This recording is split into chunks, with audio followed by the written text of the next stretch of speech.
हिमाचल के हरोली में सीएम भूपेश बघेल के हुंकार, कहा सत्ता में आते ही कांग्रेस करेगी घोषणाओं को पूरा करने की शुरुआत।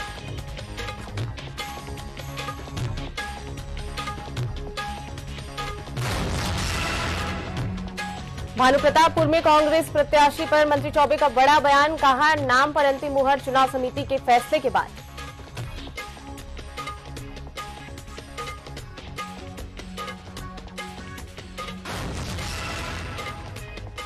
मंत्री कवासी ने भाजपा पर कसा तंज तो लगाए आरोप, बोले सुबह राम राम और शाम को छलकाए जाम।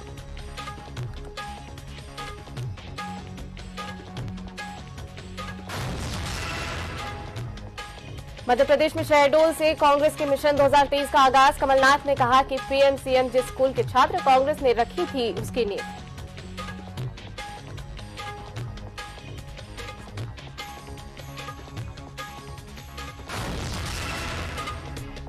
और जांजगीर में भाई ने भाई को उतारा मौत के घाट, कत्ल के मामले में पुलिस ने परिवार के 9 लोगों को किया गिरफ्तार।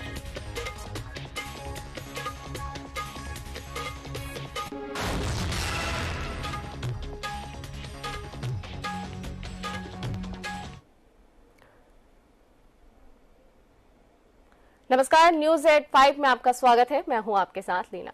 आइए रुक करते हैं आज की बड़ी खबर की ओर। आज की बड़ी खबर है, राजधानी रायपुर में नाबालिग से दुष्कर्म को लेकर भाजपा ने धरना दिया। साल 2019 में बाल सुधार गृह में नाबालिग से दुष्कर्म हुआ था। भाजपा ने बच्ची के साथ सामूहिक दुष्कर्म का लगाया आरोप। महिला एवं बाल विकास मंत्री अनिला भेड़िया से इस्तीफे की मांग। प्रदेश में बढ़ते अपराध को लेकर भाजपा ने खोला सरकार के खिलाफ मोर्चा। भाजपा ने आज छत्तीसगढ़ महतारी की मूर्ति के पास दिया धरना। छत्तीसगढ़ में महतारी के अपमान का भी लगाया आरोप। राजधानी रायपुर में नाबालिग से दुष्कर्म को लेकर भाजपा ने दिया धरना। साल 2019 में बाल सुधार गृह में नाबालिग से दुष्कर्म की वारदात हुई थी। भाजपा ने बच्ची के साथ सामूहिक दुष्कर्म का आरोप लगाया है।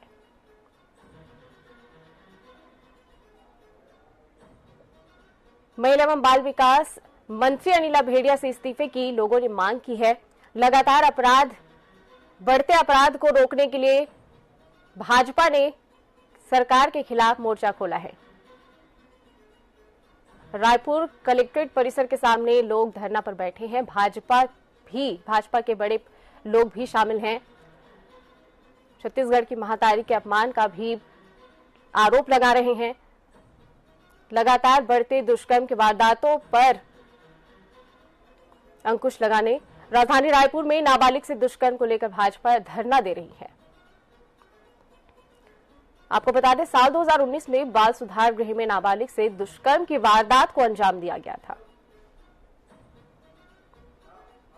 भाजपा ने बच्चे के साथ सामूहिक दुष्कर्म का आरोप लगाया है और उसी का विरोध आज भाजपाई कर रहे हैं। रायपुर के कलेक्ट्रेट के सामने धरना प्रदर्शन की जा रही है। मंत्री अनिला भेड़िया से इस्तीफे की मांग कर रहे हैं।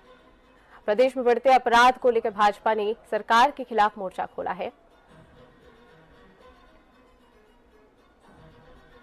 भाजपा ने छत्तीसगढ़ महतारी की मूर्ति के पास ये धरना दिया है, कलेक्ट्रेट परिसर के पास। छत्तीसगढ़ महतारी के अपमान का भी आरोप वो लगा रहे हैं।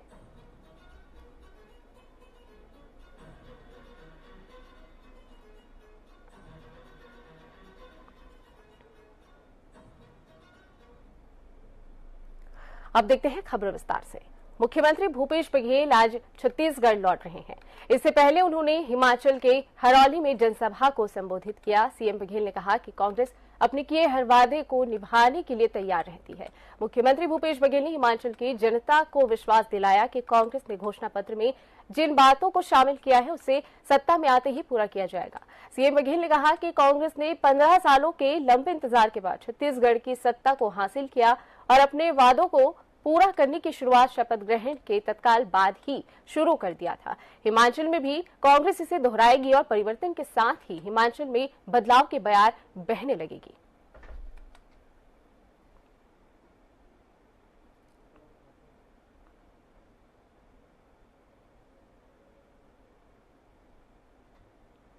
भानु प्रतापपुर विधानसभा चुनाव को लेकर गहमा गहमी का माहौल बना हुआ है। कांग्रेस खेमे से सावित्री साहू का नाम चर्चा पर है और लगभग फाइनल भी माना जा रहा है, लेकिन कांग्रेस ने अभी इस पर अंतिम मुहर नहीं लगाई है। इस मामले को लेकर प्रदेश के वरिष्ठ मंत्री रविंद्र चौबे का कहना है कि चुनाव समिति की बैठक मंगलवार को की गई है, जिसमें प्रत्याशी को लेकर चर्चा होगी और अंतिम मुहर तभी लगेगी। वहीं मंत्री चौबे का ये भी कहना है कि भानु प्रतापपुर कांग्रेस का गढ़ रहा है, लिहाजा कांग्रेस की जीत को उन्होंने पक्की कही है। मंत्री रविंद्र चौबे का दावा है कि दिवंगत कांग्रेस नेता मनोज मंडावी के क्षेत्र में लोकप्रियता को नकारा नहीं जा सकता। इससे उनका संकेत साफ है कि कांग्रेस से उम्मीदवार मंडावी परिवार से तय किया जाएगा और इस वक्त दिवंगत मनोज मंडावी की पत्नी सावित्री मंडावी चुनाव की तैयारी में है।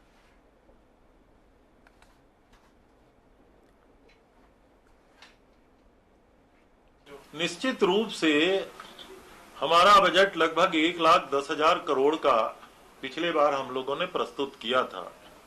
प्लान सीलिंग हालांकि उतना बढ़ा नहीं पाए थे, लेकिन 2 साल कोरोना के कारण राजस्व की प्राप्तियां जो थी वो कम थी। केंद्र से भी जो हमें राशि और राजस्व प्राप्त होना है। भाजपा के वरिष्ठ नेता छत्तीसगढ़ के पूर्व गृह मंत्री ननकीराम कंवर के बेटे संदीप का एक वीडियो वायरल हुआ है।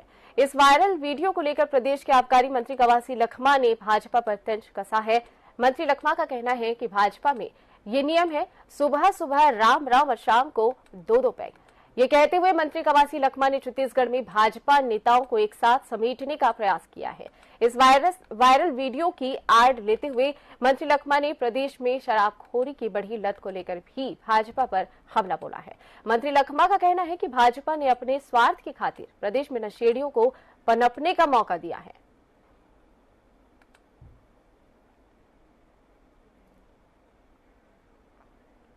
ये भारतीय जनता पार्टी शुरू से बोलते हैं जय श्री राम, शाम को 2-2 पे।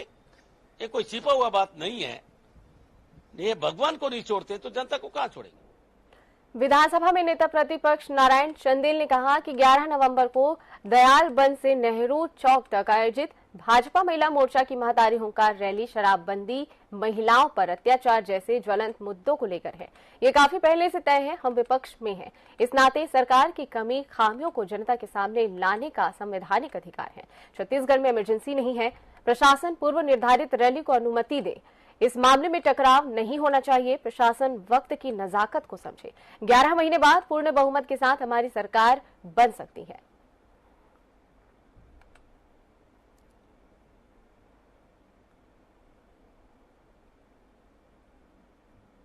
बिजली बिल को लेकर नेता प्रतिपक्ष नारायण चंदेल का बयान सामने आया है। उन्होंने कहा कि प्रदेश में हर वर्ग के उपभोक्ताओं को भारी भरकम बिजली बिल चुकाना पड़ रहा है, इसलिए कांग्रेस जनता से करंट खाने तैयार रहे। बिजली बिल का करंट भूपेश बघेल सरकार का असली चेहरा उजागर कर रहा है। 1 साल में 2 बार बिजली के दाम बढ़ाकर जनता को झटका दिया गया। कांग्रेस का बिजली बिल हाफ करने का वादा बस दिखावा था। सरकार ने 1 ही महीने में जनता के सिर पर 10,000 रुपए तक का बोझ डाल दिया। छत्तीसगढ़ प्रदेश की कांग्रेस सरकार ने बिजली बिल के माध्यम से आम उपभोक्ताओं के जेब पर डाका डाला है। अक्टूबर महीने के बिजली बिल में करीब 10,000 रुपए का अधिभार आम उपभोक्ताओं को पड़ा है। 10,000 रुपए का करंट बिजली बिल के माध्यम से छत्तीसगढ़ के आम आदमी को लगा है, जो इस भूपेश सरकार के असली चेहरे। कोरबा जिले के कटघोरा इलाके से कुछ लोग पैदल चलकर रायपुर पहुंचे हैं। इनकी मांग है कि कटघोरा को जिले का दर्जा दिया जाए।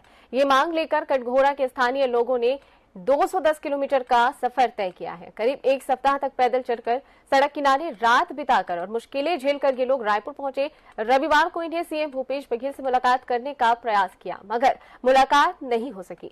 अब इन आंदोलनकारियों ने रायपुर में ही डेरा डाला है। जिद है कि बिना मुख्यमंत्री से मिले और ठोस आश्वासन लिए नहीं लौटेंगे।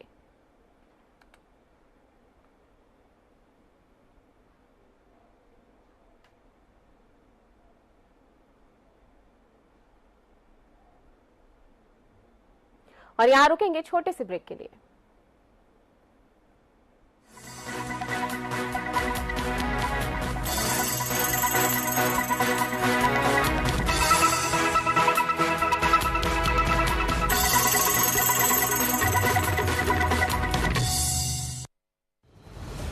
लौटी खुशहाली, खिली मुस्कान, बढ़ी आय, मिला सम्मान। गोधन न्याय योजना बनी वरदान। मुख्यमंत्री भूपेश बघेल के सार्थक प्रयासों से समृद्ध हो रहा छत्तीसगढ़ का किसान। राज्य के सभी पशुपालकों और भूमिहीन मजदूरों की आय में वृद्धि और ग्रामीण अर्थव्यवस्था को मजबूत बनाने के संकल्प के साथ मुख्यमंत्री भूपेश बघेल के नेतृत्व में 20 जुलाई 2020 को महत्वाकांक्षी गोधन न्याय योजना का शुभारंभ किया गया। विश्व की अपनी तरह की अनूठी गोधन न्याय योजना के तहत हम गोबर संग्राहकों से 2 रुपये प्रति किलो की दर से गोबर की खरीदी भी कर रहे हैं। इससे गांव में 12 महीना रोजगार का मार्ग प्रशस्त हुआ है। गोधन न्याय योजना के जरिए सरकार गोठान केंद्रों के माध्यम से गाय पालने वाले किसानों की गाय का गोबर 2 रुपये प्रति किलो की दर से खरीदती है, जिसका प्रयोग वर्मी कंपोस्ट बनाने में किया जाता है। जैविक खाद के साथ सस्ती बिजली उत्पादन के उद्देश्य से राज्य के लगभग 6000 गांवों में गोठानों का निर्माण कराकर उन्हें रूरल इंडस्ट्रियल पार्क के रूप में विकसित किया गया है। इससे गौठान समितियों और महिला स्व सहायता समूहों को दोहरा लाभ मिल रहा है। मैं धीरूबाई साहू, मेरा गांव का नाम सुंदर केरा है। हमारे समूह का नाम है तपस्या महिला स्वयं सहायता समूह और हमारे समूह को 1,20,000 रुपए का मुनाफा हुआ है। इसलिए मैं भूपेश बघेल सरकार का धन्यवाद देता हूँ। इस योजना के माध्यम से पशुपालकों, भूमिहीन मजदूरों और कमजोर तबकों की आय में वृद्धि के साथ ही गोबर का उचित संरक्षण और पशुओं के इधर उधर चरने की समस्या का भी समाधान हुआ है। मेरा नाम अनिल कुमार साहू है। मैं ग्राम सुंदरकेरा का निवासी हूँ, विकास खंड भनपुर। इस योजना से 2 किस्तों में राशि प्राप्त हो चुका है। माननीय भूपेश बघेल जी को बहुत बहुत धन्यवाद देता हूँ। गोधन न्याय योजना के तहत राज्य सरकार द्वारा अब तक 2,11,000 पशुपालक ग्रामीणों, स्व सहायता समूहों और गोठानों को 226 करोड़ 18 लाख की राशि प्रदान की जा चुकी है। उम्मीदों का आसमान है, हौसलों की उड़ान है। तरक्की के संकल्प के साथ हो रहा नए छत्तीसगढ़ का निर्माण है। न्याय, सुशासन, सेवा का है प्रण। गढ़बो नवा छत्तीसगढ़। किसानों और मजदूरों की खुशहाली के लिए सदैव तैयार छत्तीसगढ़ सरकार।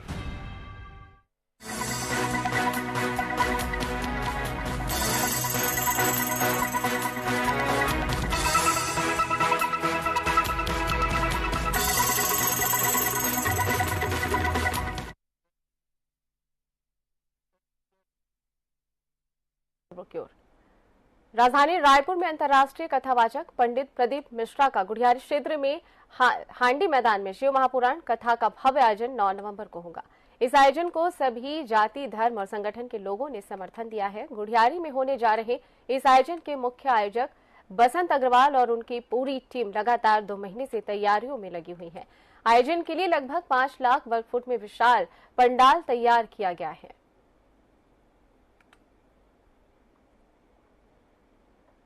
यह आयोजन मुझे ऐसा लगता है रायपुर ही नहीं छत्तीसगढ़ के लिए गौरव का आयोजन है, क्योंकि ऐसी शिव भक्ति में सब लोग डूब गए। हर आदमी एक ही चर्चा कर रहा है और वह शिव चर्चा है। महाराज जी कल आ रहे हैं, 5 बजे आएंगे। 6 बजे से भारत माता चौक से शोभा यात्रा की शुरुआत हो जाएगी। सभी राज्यों के लोगों से मेरा निवेदन है कि यहाँ भरपूर व्यवस्था है, रायपुर वाले उनका स्वागत करने के लिए तैयार हैं, हम लोग तैयार हैं, उनकी बैठक व्यवस्था तैयार है, उनकी आवास की व्यवस्था तैयार है। तो सभी से निवेदन है कि सभी आएं और इसका आदिम जाति विकास विभाग में हॉस्टल अधीक्षकों की मनमानी थमने का नाम नहीं ले रही है। कभी छात्रों को भोजन के नाम पर तो कभी सुविधाओं के नाम पर तरसाया जा रहा है और जिम्मेदार अधिकारी मुकदर्शक बने बैठे हैं जो समझ से परे हैं। बता दें कि कबीरधाम जिले के अनुसूचित जाति प्री मैट्रिक छात्रावास पांडा तराई में हॉस्टल अधीक्षक नदारद रहते हैं। वहीं रसोइये के साथ में छात्र सब्जी काट रहे हैं। तो बात यह है कि छात्रों को अपनी मूलभूत सुविधाओं से जूझना पड़ रहा है, जिससे साफ जाहिर होता है कि जिम्मेदार अधिकारी अपनी जिम्मेदारी के प्रति कितना सजग है।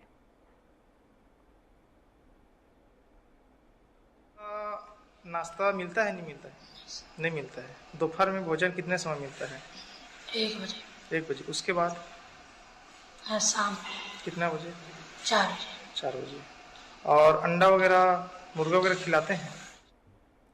विधानसभा के शीतकालीन सत्र के पहले फिर से सत्र पूरा ना चलने का मुद्दा गरमा गया है। विधानसभा के अल्प सत्रों से दुखी नेता प्रतिपक्ष डॉक्टर गोविंद सिंह ने विधायकों से एक अनोखी अपील कर डाली है।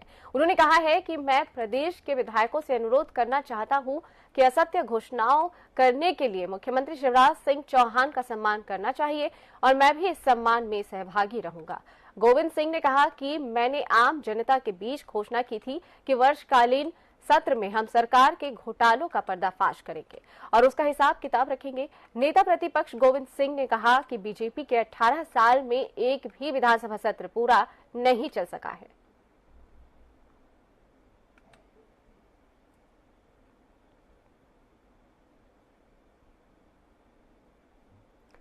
कांग्रेस ने मिशन 2023 को लेकर दांव खेलना शुरू कर दिया है। पीसीसी चीफ कमलनाथ ने आम सभा कर आगामी विधानसभा 2023 की शुरुआत शहडोल से कर दी है। कमलनाथ ने भाजपा को आड़े हाथों लेते शिवराज सिंह चौहान से 11 माह बाद हिसाब लेने की बात कही है। कमलनाथ का कहना है कि प्रदेश के प्रधानमंत्री नरेंद्र मोदी और मध्य प्रदेश के मुख्यमंत्री शिवराज सिंह चौहान अभी राजनीति के जिस स्कूल में पढ़ रहे हैं उसकी नींव कांग्रेस ने ही रखी थी और उस स्कूल के निर्माण के बाद संचालन भी कांग्रेस ने ही किया है।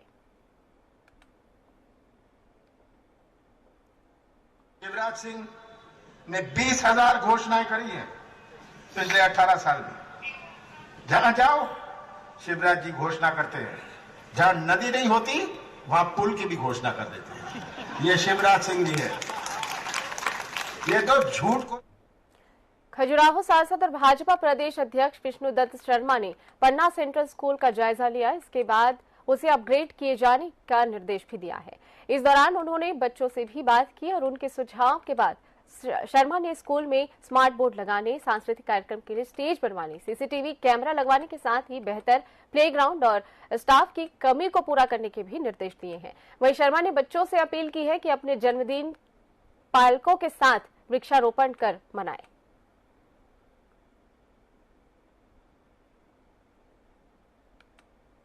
परीक्षा के दौरान स्ट्रेस बिल्कुल नहीं लेना चाहिए।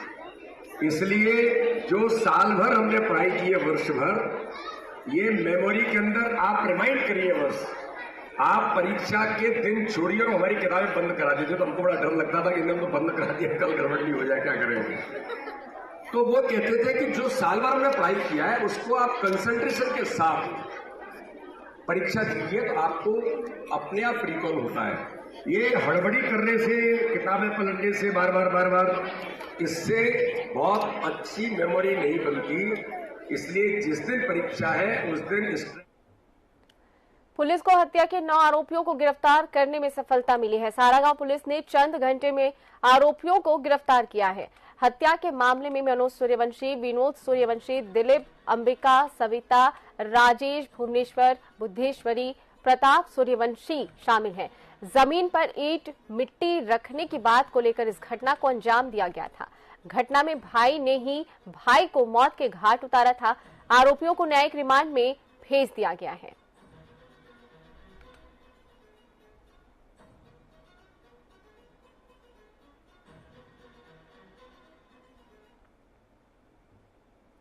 भिलाई के स्मृति नगर चौकी पुलिस ने नौकरी लगाने के नाम पर धोखाधड़ी करने वाले फरार आरोपी को गिरफ्तार किया है। आरोपी श्रेयांश यादव ने 2021 में 2 लोगों से नायब तहसीलदार और एम्स अस्पताल में नौकरी लगाने के नाम पर 15 लाख रुपए की धोखाधड़ी की थी और वो पिछले 3 महीने से फरार था।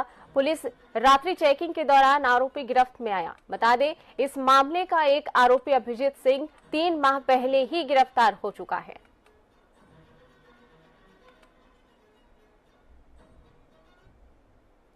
छत्तीसगढ़ में एक बार फिर नक्सलियों की बड़ी साजिश नाकाम हो गई है। इस बार मामला सरगुजा संभाग से सामने आया है। बलरामपुर जिला अंतर्गत झारखंड की सीमा से लगे बूढ़ा पहाड़ इलाके में सीआरपीएफ की टुकड़ी सर्चिंग पर थी। इसी दौरान उनकी नजर माओवादियों के द्वारा प्लांट किए गए आईईडी पर पड़ गई, जिसके बाद सीआरपीएफ ने सतर्कता के साथ कदम बढ़ाए और मौके से सिलेंडर बम के अलावा दूसरे विस्फोटक सामान भी बरामद करने में सफलता हासिल की।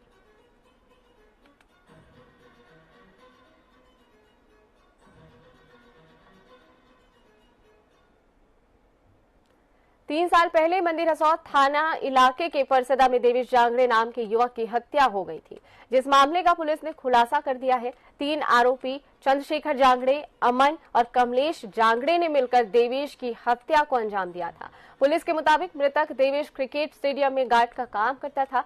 इसका आरोपी चंद्रशेखर की पत्नी और आरोपी अमन की बहन के साथ अवैध संबंध था। इसी के चलते आरोपियों ने पहले मृतक को शराब पिलाया और फिर परसदा स्थित पटखनिया तालाब ले जाकर तार से गला रेत कर और पत्थर से वार कर उसे मौत के घाट उतार दिया।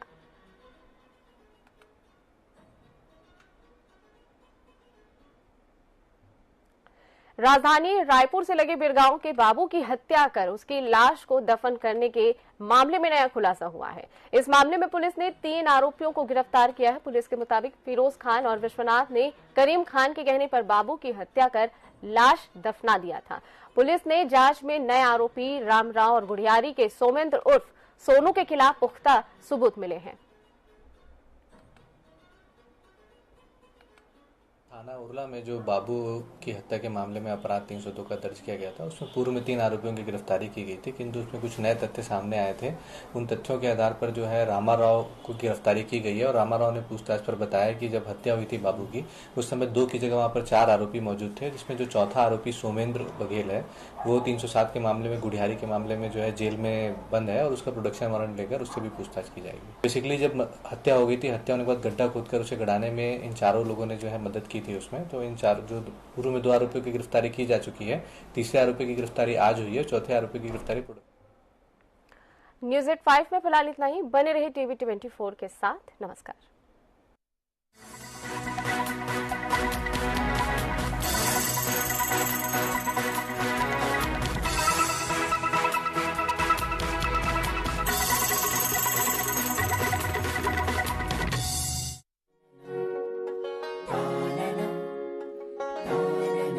मन के बोले छत्तीसगढ़ के आज